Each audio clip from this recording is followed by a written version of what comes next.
Hey guys, welcome to our second ever knit and chat together. I'm Samantha and I am the knitter and knitwear designer behind the Strikkechick, and this is my boyfriend Kevin, who is also behind the Strikkechick, but not in a knitting sense. He does a lot of web development and he helps me with the patterns, and he's learning how to knit actually, so yeah. So we figured it would be fun to do a couple knit and chats together.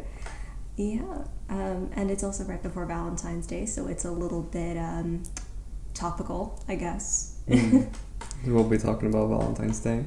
Yes, but before we do that, Kevin, what are you working on? I am swatching a potential future hat. I think this yarn has shown up in previous videos, so you might be familiar with it. It's Lamullsgarn from Rauma garn. Hmm. So it's a really thin yarn that we picked up when I was doing my yarn store tour of Tromsø. I'm holding it a double. Yes. Yeah, because he decided he didn't like 2.5mm needles, and to be fair, neither do I. What are you knitting on? I just started my Christmas sweater. So I bought this kit from Sandnes Garn for their Marius Jul or Marius Christmas collection. And I intended to cast it on over winter break, but I don't know, I just had so many other projects going, so I didn't. And now I am finally ready for another big needles project, so here we are working on Marius Jul. So we'll see how it goes. I'm sure it'll be fine. Yeah, it'll probably be It's not your first sweater. Yeah, it's not. So, before we start talking about Valentine's Day, did you say we had a couple of questions from the audience? We did, yeah. So, I forget when it was. I think it was like a couple weeks ago. I asked Instagram if they had any questions for us during our next knit and chat. And a couple people did ask some things about knitting and... okay, backstory. For those of you who are new here, we live in a city called Tromsø, which is in Northern Norway. So we had quite a few questions about Tromsø and how we got here and how long we're planning on staying and all of that. So the first one that we got was for Kevin, specifically. Okay. And it was, how/when did Kevin learn how to knit, and does he make colorworks as well? Oh. I guess I started knitting, it was last summer or last spring? I think it was last summer. Yeah. Because you insisted on it. I guess we both think it's important to share each other's interests. So we've been sharing each other's interests, and Sammy's interest is in knitting. So I guess that's how I started knitting, but I guess I've known a lot about knitting for a while now because she's been so into it. Yeah. I like listening to when she talks about it, and all of the new things she's going to knit and all the yarn she's buying. You see, he used to judge me about my yarn purchases, and now he's on board. I absolutely still judge you just as much, but now he's on board. I appreciate it a little bit more now. Yeah. Maybe. Yeah, you understand the art, and you get why having a nice stash is necessary. Yeah, of course. Of course. And the next one was for me. It's, why did I start knitting, and do I do other design things? Okay, so I started knitting primarily because we moved to Norway. During the pandemic, I got a job offer up here in Tromsø, and Kevin and I both moved. And so this is the coldest place by far either of us has ever lived. We are very high up in the Arctic Circle, and it is usually snowy like 8 months out of the year. But because Norway has such a thriving knitting and wool industry, they have so many good Norwegian wool yarns. And I didn't realize, as someone who moved here, I didn't realize that wool sweaters would be so inexpensive. I just got this idea that like the finished wool garment was really expensive and the yarn to make it was not. And so I was like, I have to learn how to knit. And then it just turned into a pastime because it was the pandemic and everything was closed. So yeah, I got into it very quickly. And I've always been a little bit artistic, I think. I've enjoyed working with different arts and crafts. I used to make my own phone cases way back when in college. Lots of drawing and stuff. Yeah, I used to draw quite a bit. I used to make canvases. My mom still has like a whole canvas wall at home with all the canvases I made in college. But as far as other design things go, it's mostly just knitting. I only design knitwear patterns. But it's also helped you, since knitting is such a huge cultural thing in Norway as well. Yeah. Sort of assimilate a bit. It's nice to pick up something that's from the place you're living in, right? You know, to meet new people or just to understand things a little better. Yeah, to be fair, knitting isn't as much of a social activity, but there are quite a few people up here who do knit. And so it does make it a lot easier to converse with them when you have knitting vocabulary in Norwegian. So my language skills are meh at the moment, but when I'm talking about really knitting... Good. Thanks. Especially when you talk about knitting. Yeah, when I talk about knitting, I'm a bit more confident because I know that I have the vocabulary that I need to talk about it. So even if my grammar's a bit off, they can tell what I'm trying to say. But you have also met up with a lot of knitters here. I have. So it has been social in some sense. Yeah. So what's the next question? The next question is Tromsø specific. It's, how did you end up in Tromsø, and will you stay or go somewhere else? Yeah, well, I think I answered the first part of that. We ended up in Tromsø because I got a job offer at the university here to do my PhD. So I am here for that, and now Kevin has a job in Tromsø as well. Yeah. So I just came with you. I was baggage on the way here. Just hopping along, studying a bit. Yeah. But yeah, now I have a job here too. So we will be here for at least a couple more years. And then we will evaluate, I guess. Yeah. The rest of Norway is nice too. I think we want to stay in Norway, don't we? We do want to stay in Norway. But we are not entirely sure about Tromsø specifically. But we do like it. It feels very safe up here. Very safe. Very cozy and lots of nature, I think. Yeah. It's the most important thing here. If you don't like nature, then there's not much else to do in Tromsø. But it's very specific nature too. It's like, do you like mountains in all terrain? Like and any weather. Yeah. So what's the next one? How long do we anticipate staying in Norway? That's the last one. Well, Norway. Hopefully as long as we can. Yeah. Yeah, we're hoping that this is our home. Because we really do love it here. So yeah, I mean, we don't really have any plans to leave. No. Ever. You can get when can you become a Norwegian citizen? In a couple of years, right? So I can be a permanent resident at the end of this year. And I get my citizenship in another 2 or 3 years from now. So. No, since I'm Swedish, I can get citizenship this summer.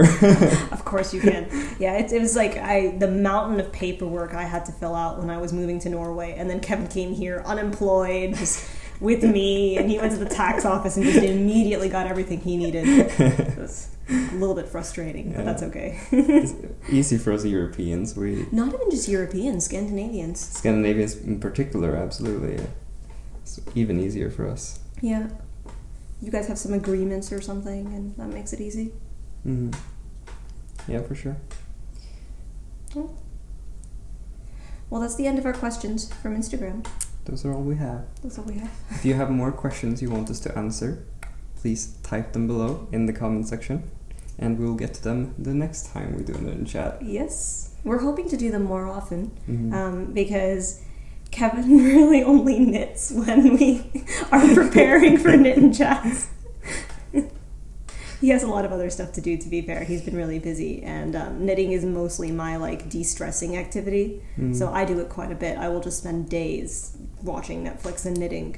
You probably knit 40 hours a week. I knit a lot. I think it depends. Oh, there goes my yarn. It depends on what else I'm doing. But yeah, maybe. Okay, I'm gonna pick this up. There we go. Yeah, I guess it's like the equivalent of a full-time job, but I enjoy it, so. Yeah. You should do much of what you enjoy. Exactly. So, today we're talking about Valentine's Day, huh? Yeah, we've done a lot for Valentine's, haven't we? We've been together for almost 7 years now. So this will be our 7th Valentine's. This is our 7th Valentine's. Is there any Valentine's Day we have been away from each other? Yes, we have. Which one? It was 2020 Valentine's.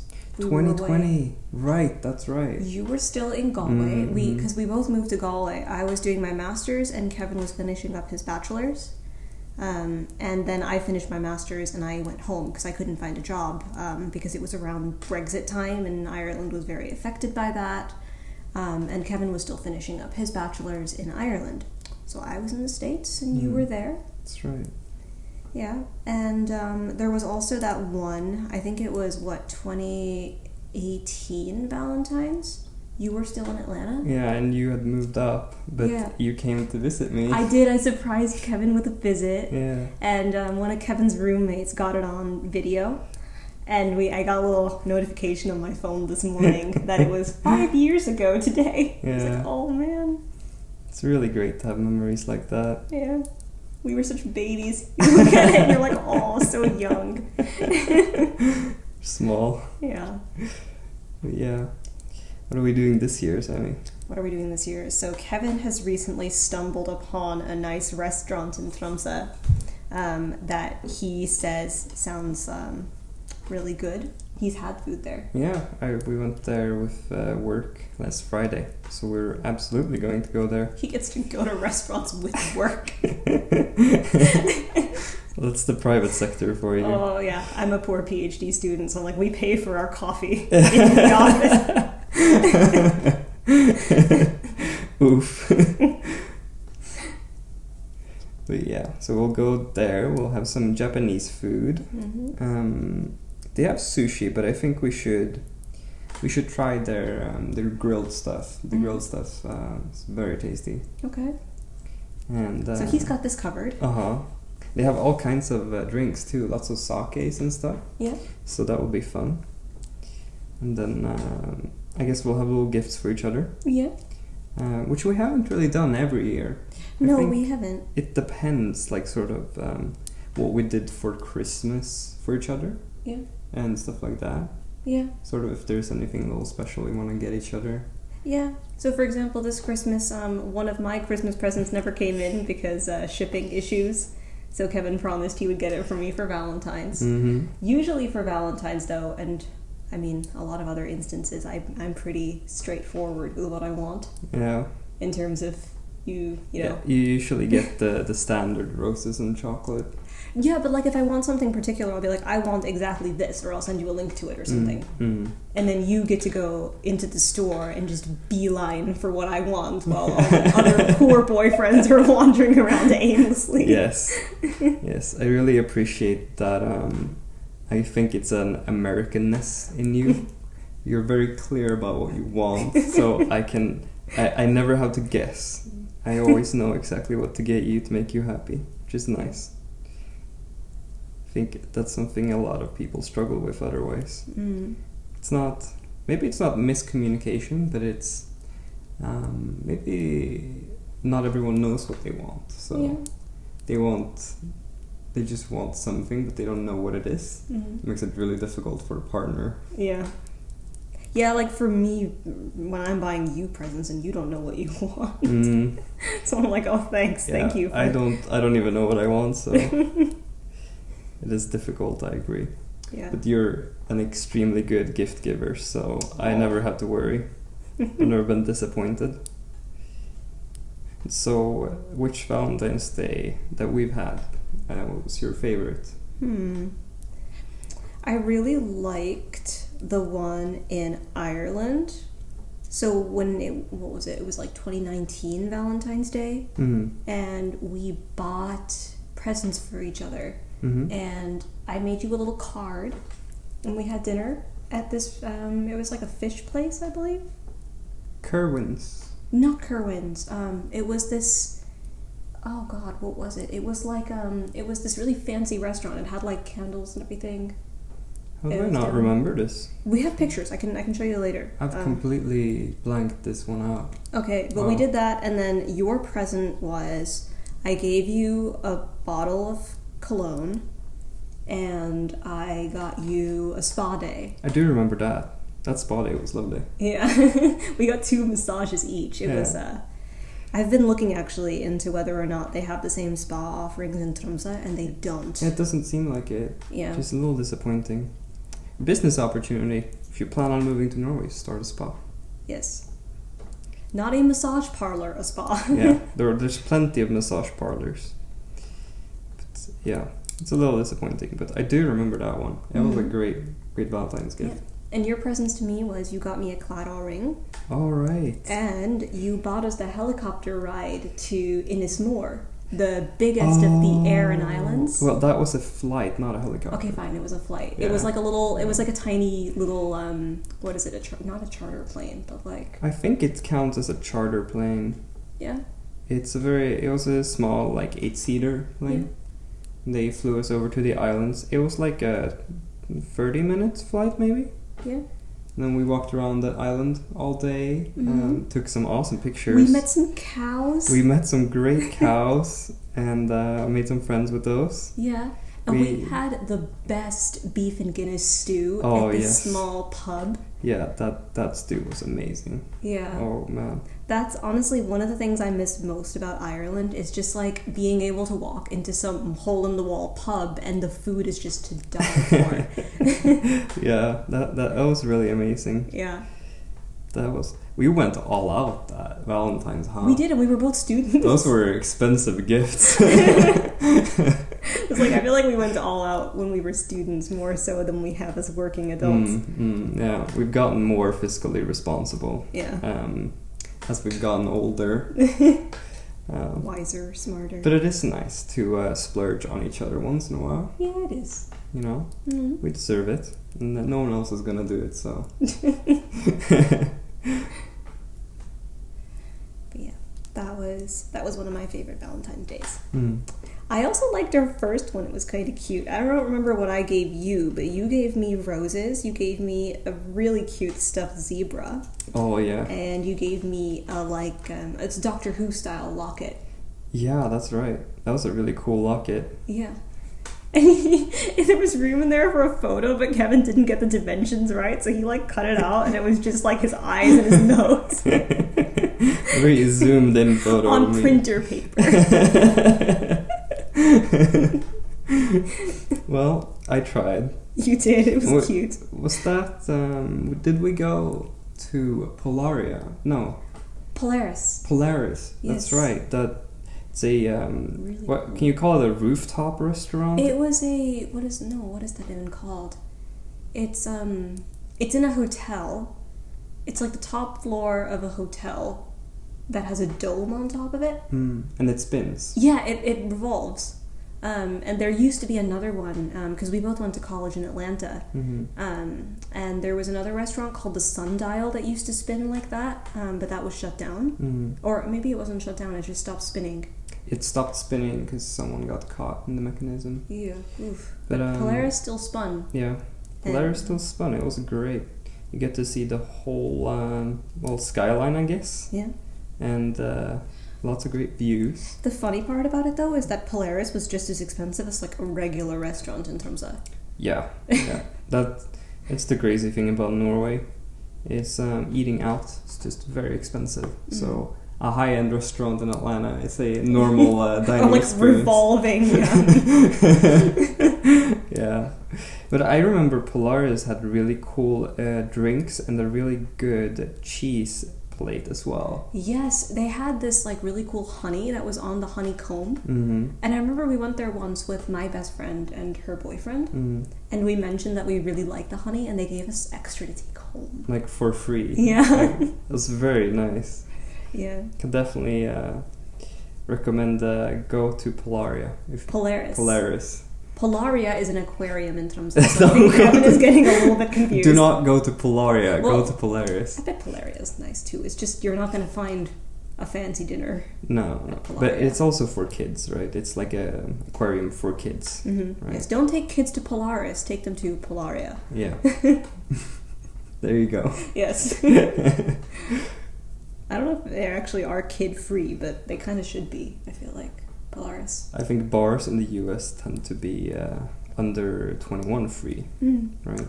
Yeah, but Polaris wasn't because we went there before we were 21. We did. We did. Just to eat. Yeah. That's right. They let us eat. They do have separate bar and restaurant sections on that floor. Yeah. So maybe to sit in the bar section, you need to be over 21. Might be. Because I do remember there were some restaurants in Atlanta. Like, the one that comes to mind is the Vortex. The Vortex, yeah. They didn't let you in unless you... It used to be 18, and then they increased it to 21. So on my 21st birthday, we went there to eat. Yeah, it makes running the restaurant easier when you don't have to ID everyone that orders a drink every time. You can just assume everyone inside is of age. Yeah, and it's obviously a lot more doable in a place like Atlanta because it isn't just a student town. It's like there's more going on there. Yeah, of course. Of course, in Tromsø, I mean, it wouldn't keep students out at all because... The drinking age here is 18. Which honestly is so nice. Well, of course. It's not like people don't drink in the US under 21. It's just more difficult for them, you know? Well, it's more difficult for them to drink in a regulated environment, right? You're gonna get your drinking at, like, parties and... Yeah. I'm gonna buy them from some sketchy dude. It's not really a sketchy dude. It's more like older classmates. Yeah. How much longer do you think this swatch needs for me to measure it? I think you need to knit until it's at least 5 centimeters long. Okay, so about twice. That high, yeah. Exactly. Right. Because I should measure it both vertically and horizontally, yes. Right? That makes sense. So it is a hat. It is a hat. It will be a hat, but this is the swatch for the hat. Yeah. Of course. But you want to knit the hat in stockinette, or do you want to knit it in 1x1 rib? No, I want it in stockinette. Oh, actually. Because if you wanted it in 1x1 rib, you should have been swatching in 1x1 rib. I want it in stockinette. Okay. And the reason is I want to knit it in a round, and I want to just do knits the whole time. Knits. So it will be nice and easy, and I don't have to think about it. Right now, pearls require a lot more energy and focus from me than a knit does. Yeah. So I think that's how I will get more into knitting. That's my plan, at least. Yeah, because make it easy for myself. I don't know if you guys caught our last knit and chat, but Kevin was working on this really intense cable knit scarf. And he still has it. He's still going. But it's a lot, I think, of mental energy for someone's first knitting project. So I guess took on a little bit too much, I think. But I'll get to it eventually. You will. Eventually. The point was that you learn cables because he wants to make a cable knit sweater. But I gave him really complicated cables. To be fair, he picked them out. He just didn't know, I think, how complicated they would be. Yeah. It's not that I can't do them. It's that they take a lot of time and a lot of energy to get done, right? And sadly, time and energy is not something I have in abundance anymore. No. We're old now. Yeah. I'm sure people at home understand. Oh, yes. When you're a student, it's all fun and games. And then all of a sudden, it's like you're a completely different person. Yeah. You hurt yourself in your sleep. Yeah. Getting old. Yes. We say at 26. Yeah, well. You can start feeling it. Yeah. Yeah, honestly, though, for me, it was the fact that, like, you celebrate 25 because you're like, okay, I'm 25. The big things now are I can be an executor of a will and I can rent a car no matter where I am, right? And you have a little bit more freedom there. But, like, then what? Like, that's the last big milestone birthday. That's a good point. At least where things open up for you. Yeah. Right. Where things are previously closed off and now... So are you saying all birthdays from now on are like just downhill? I'm not saying that they're downhill. I'm just saying that there's like, is there anticipation for any other birthday? Like, oh, I can do this thing that I couldn't do before. Because that's always what I've been looking forward to with birthdays. And now I'm like, okay, now what? That's a good point. Well, I mean, the big 40 and 50 and 60 birthdays are usually pretty big. You can look forward to those because you can have a big party with your whole family, right? Yeah. Celebrate. And then it's a countdown to retirement. I suppose. The retirement, well, we don't know if the retirement age in Norway will stay the same, but right now it's around 65. It's gonna go up. I'll be surprised if we retire before 70. Yeah, our generation at least. But that's just how it is. That is just how it is. How far have you come on your Swatch? Well, I think I did 6 or 7 rows. Yeah, not bad. So I just need to swatch another 2 centimeters. And then I can start on the hat. What you should do, if you want to be a really responsible knitter, is you should take that off the needles, bind it off, soak it in some water, and see how it grows. Yeah, I should block it. But have you used this yarn before? Maybe you know how it I blocks. haven't. I've never touched that yarn. So I would block it, because otherwise you wash your hat and it just goes... and all of a sudden it's like, oh no. Yeah, I'm gonna block it then. Okay. I'm gonna block it, and then I'll know how big I am my hat. Yeah, so Kevin's well on his way to being a knitwear designer, because he's going to look at measurements and swatching and all the fun Excel math that he loves. And this is how far I've come on mine. So I just had a cast on, and now it's about 1 centimeter. Tell me, what is this? It's a collar. It's a collar, okay. So it's the top of a sweater. You have a very small head. This is how many stitches it told me to cast on. It is going to expand a bit, I think. Because it looks like a sleeve to me. How is this a sleeve? It's huge. Interesting. Yeah. Well. Yeah. That's where I'm at. Right. Okay. Well, we hope you enjoyed knitting a little bit and listening to us chat about just all kinds of stuff. Yeah, and if you, like Kevin said, if you have any questions for the next Knit and Chat, or if you want to share what you're knitting, just drop a comment below and we will read and respond to them, because we love connecting with other knitters on YouTube. It's so lovely. Yeah, and as always, if you like this video, go ahead and subscribe for more. And if you want to find me elsewhere, I am on Instagram and Ravelry and TikTok as the Strikkechick. And you can also find me on my website that Kevin built for me, thestrikkechick.com. Until next time, you guys. Happy knitting. Bye.